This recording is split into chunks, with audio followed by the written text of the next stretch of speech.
Well, hello. Welcome back to No Apologies Necessary. This is episode 2. Highly recommend if you have not listened to episode 1, you go back and do that. Although the episodes will not be cumulative, it would be wise to listen to at least the first one so we can all be on the same page. You can understand where I'm coming from. So, this episode, I want to talk about voting. I want to talk about what it is, when we vote, what we're voting for, who we're voting for, and what votes matter and what votes don't really matter. Uh, so, with that said, I'm going to dive right into it with you guys. So, uh, voting by principle was always popular vote. Is how it started. Was the people voted for the person that was going to represent their nation, as small as it was when this all started.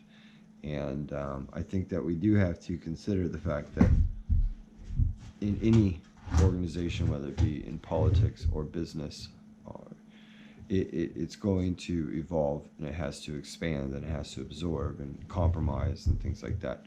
Um, so we can't pretend like these guys wrote this our constitution or whatever other bylaws go with that, based on what our society is today. It's impossible to think that that would be fair to judge that, but we can judge it on core fundamental values, and the core fundamental was that the people voted for their representatives, and the people voting is what mattered. And I know as a child growing up in the 80s, 90s, voting. I started voting in the 90s, and it was like, every vote matters, and we gotta vote, vote, right? But um, I do think that it's important to vote, but I think that we underestimate which times are the most important to vote. So I'm going to try to break this down to you. I am not uh, a college graduate.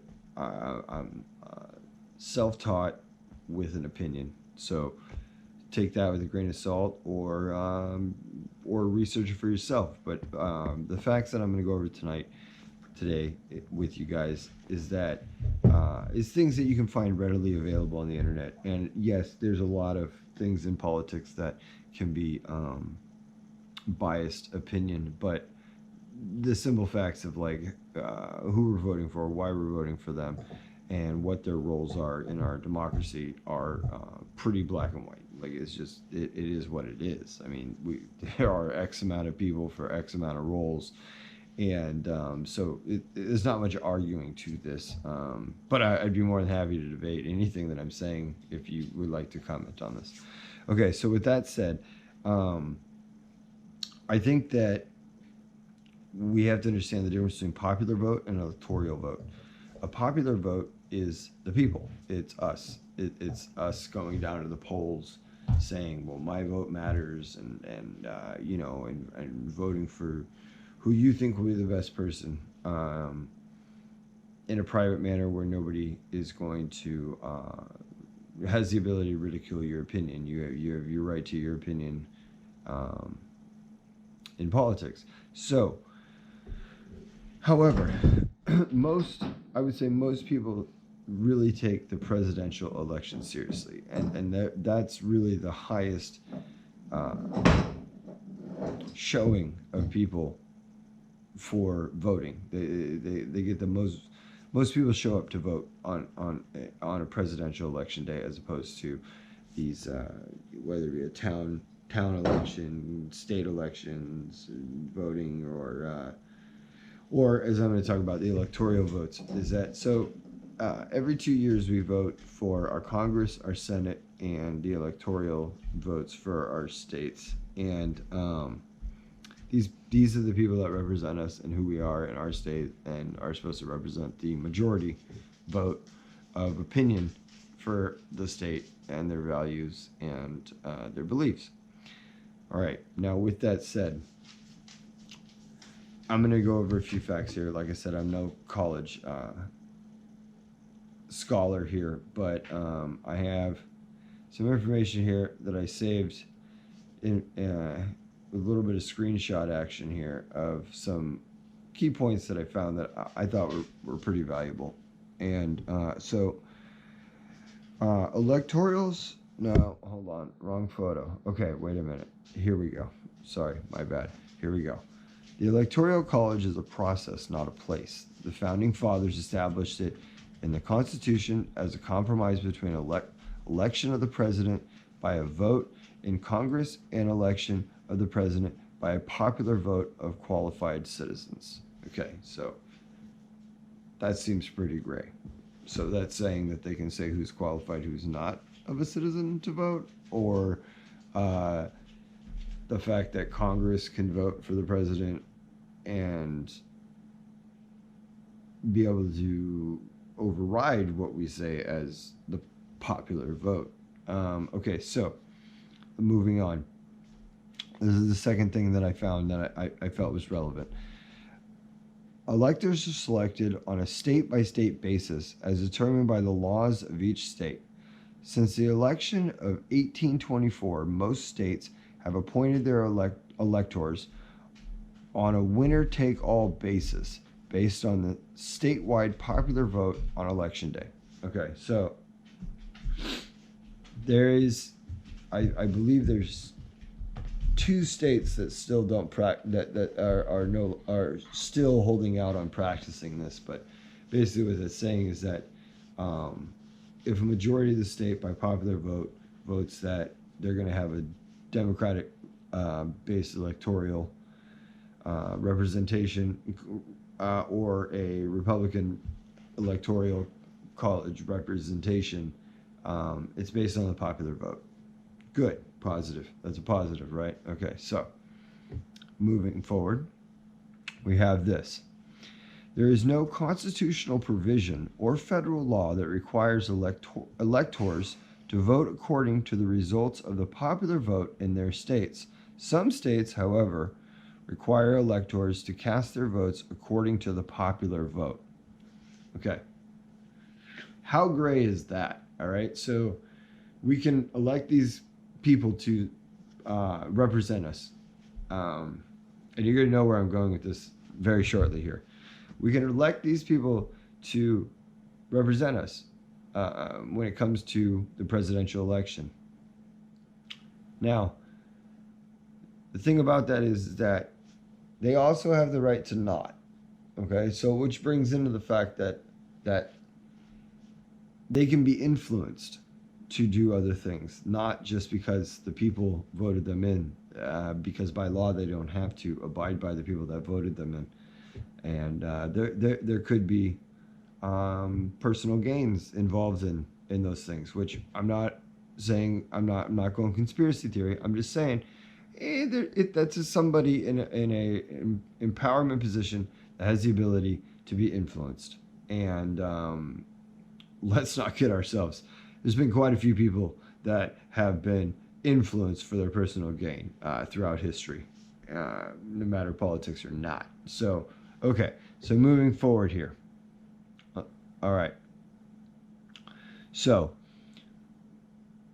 when we're talking about the electoral votes, by definition, in our current democracy, you have a candidate must receive 270 of 538 electoral votes to become president or vice president. If a candidate for president fails to receive 270 votes, the House itself will choose the president from among the 3 individuals who received the most electoral votes. Okay. So that's saying that if 270, you do the math, that's what, 500 and something, early somethings there. Okay, I don't really even want to get into the math of it, but that's saying that even if we vote as people and the electoral votes don't vote enough, then the House itself, as it says in here, that they get to vote of the president of the top 3 candidates, meaning let's say the House is owned by a certain party, then that party would have the ability to vote whatever president they wanted. Okay. Now the reason why I say this is that 5 times a candidate, presidential candidate, has won the popular vote of the United States citizens and lost the election. There was Andrew Jackson in 1824. There was Sam Tilden in 1876. And Grover Cleveland in 1888. Now let's fast forward 119 years, 18 years. Al Gore in 2000. Hillary Clinton 2016. Now, if you saw my introduction of myself, is that I am neither Republican, Democrat, liberal. I'm nothing. I think there's a middle party. And that's going to be the common theme for all of this, is the middle party, whether it be politics or any other facet of societal groups. But based on what I've told you of electoral votes, there's been 5 times that the people wanted somebody and said, nah, the electoral votes, nah, that's not going to work for us. We're going to choose this person. Fascinating, I know. But I'm not a conspiracy theorist. I'm just simply saying that maybe we're paying attention to the wrong election. Okay? All right. Now, we are paying attention to the wrong election. The election is not the presidential election. We never vote for the president. Okay? We vote for the people that vote for the president. So if we are not choosing the people that are, of our beliefs, educated to make the right decision, then, and we trust them, morally speaking, to run our state for us, is that represent our state for us, is that the most important elections are the elections every 2 years that are in between the presidencies, because in between the presidencies is the elections that count for the presidency. So a little bit of research again, accessing my phone again here with some screenshots. I'm not Googling or surfing the web with you guys right now, but midterm elections occur halfway between presidential election. Congressional elections take place every 2 years. Voters choose 1/3 of senators and every member of the House of Representatives. So I had to clarify that a little bit for myself. And so the voters, we as voters, choose the House of Representatives, the whole House of Representatives. And we choose 1/3 of the Senate. Okay, so if we're not paying attention to this, and we're not paying attention to these 2-year elections of our electorals, the smaller elections, then we're not really going to make much of a difference for the presidential election. Because, as history has proven, popular vote doesn't always win. So I'm not saying that there's some big thing out there where everybody's teaming up against each other, which I do think they are, but you can think for yourself on this. But I do believe that we need to pay attention to the proper elections to make sure that the proper people are representing us the way we want to be represented when push comes to shove in moments that I think are very divided right now in our political system. So, yeah, I'm going to close it on that. You guys, if you have any comments, please feel free to comment. If you'd like to get on a call, a live conversation, a recorded conversation, I'd love to do that. I'd love to talk with you guys, rap, do whatever, just banter. I really love hearing other people's opinions, and I love seeing other points of views. I think that if we all felt that way, we would be able to expand our horizon a lot more, our comfort zones a lot larger. So, so next week, or next episode, I should say, not next week, next episode, I'm gonna be going over. I'm gonna get into a little bit more, some more controversial stuff. I know I've talked about politics, but I also want to talk about gender, race, religion, just societal discomforts, things that people don't really want to talk about, because I believe that by talking about it makes it more casual, makes it normal, makes it out there. It's like it's not anything alarming. So, um, I guess I'll talk to you guys soon, and thank you and for your guys' support. And yeah, this is No Apologies Necessary. Check us out, YouTube. I don't know, maybe Twitter, Instagram. I don't know. I'm still catching up on all that, but we will be on YouTube no matter what. Talk to you guys soon. Have a good night.